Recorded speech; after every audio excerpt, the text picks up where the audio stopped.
نبوت مل جانے کے بعد 9 برس تک نبی اکرم صلی اللہ علیہ وآلہ وسلم مکہ مکرمہ میں تبلیغ فرماتے رہے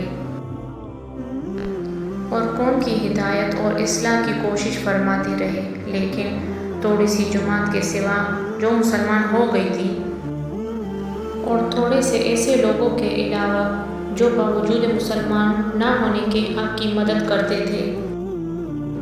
اکثر کفار مکہ آپ صلی اللہ علیہ وآلہ وسلم اور آپ کے صحابہ رضی اللہ تعالیٰ عنہ کو ہر طرح کی تکلیف پہنچاتے تھے، مذاق اڑاتے تھے اور جو ہو سکتا تھا اس سے درگزر نہ کرتے تھے۔ حضور صلی اللہ علیہ وآلہ وسلم کے چچا ابو طالب بھی انہی نیک دل لوگوں میں تھے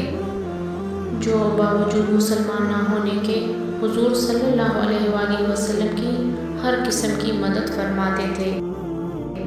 30ویں سال میں جب ابو طالب کا بھی انتقال ہو گیا تو کافروں کو اور بھی ہر طرح کھلے مہار اسلام سے روکنے اور مسلمانوں کو تکلیف پہنچانے کا موقع ملا۔ حضور اقدس صلی اللہ علیہ وآلہ وسلم اس خیال سے طائف تشریف لے گئے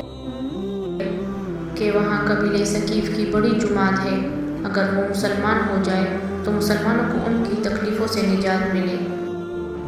اور دین کے پھیلنے کی بنیاد پڑ جائے۔ وہاں پہنچ کر قبیلے کے 3 سرداروں سے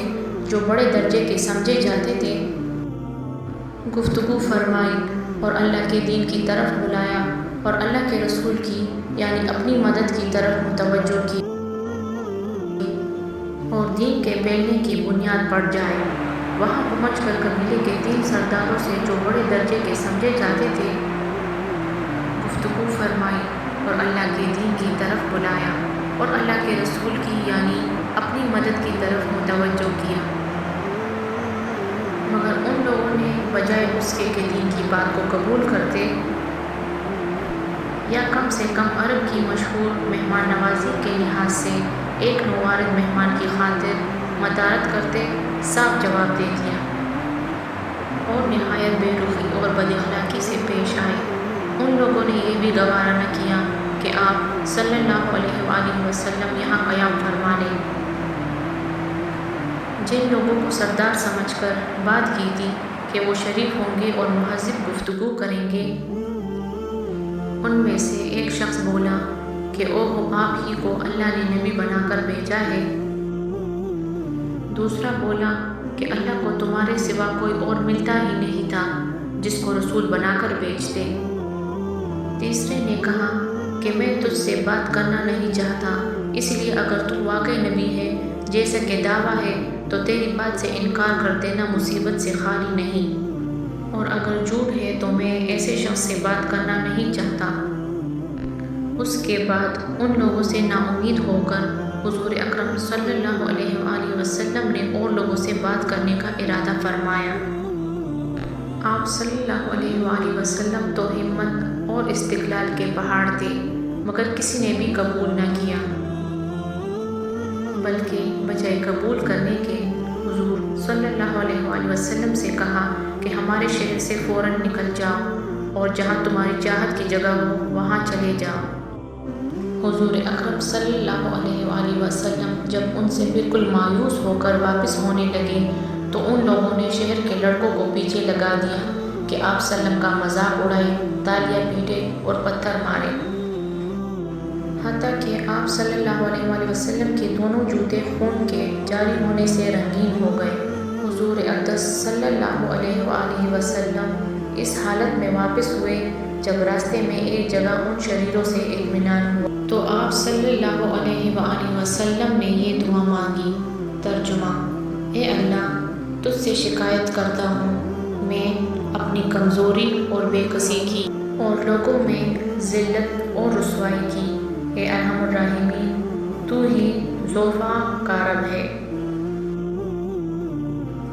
اور تو ہی میرا پروردگار ہے۔ تو مجھے کس کے حوالے کرتا ہے؟ کسی اجنبی بیگانے کے جو مجھے دیکھ کر تشروع ہو جاتا ہے اور منہ چڑھاتا ہے، یا کسی دشمن کے جس کو تو نے مجھ پر قابو دے دیا؟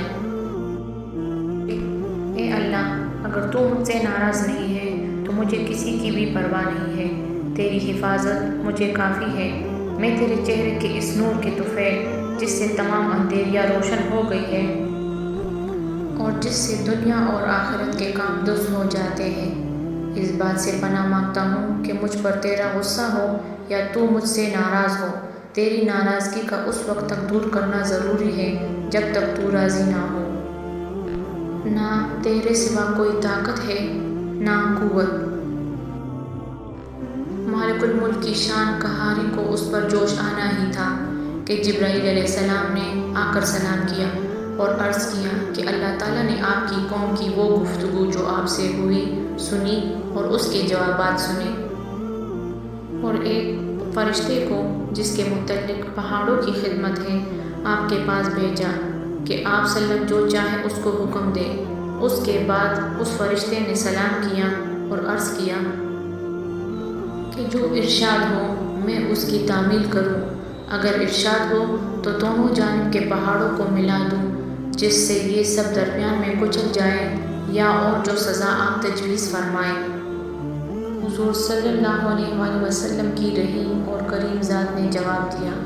کہ میں اللہ سے اس کی امید رکھتا ہوں کہ اگر یہ مسلمان نہیں ہوئے تو ان کی اولاد میں سے ایسے لوگ پیدا ہوں گے جو اللہ کی پرستش کرے اور اس کی عبادت کرے۔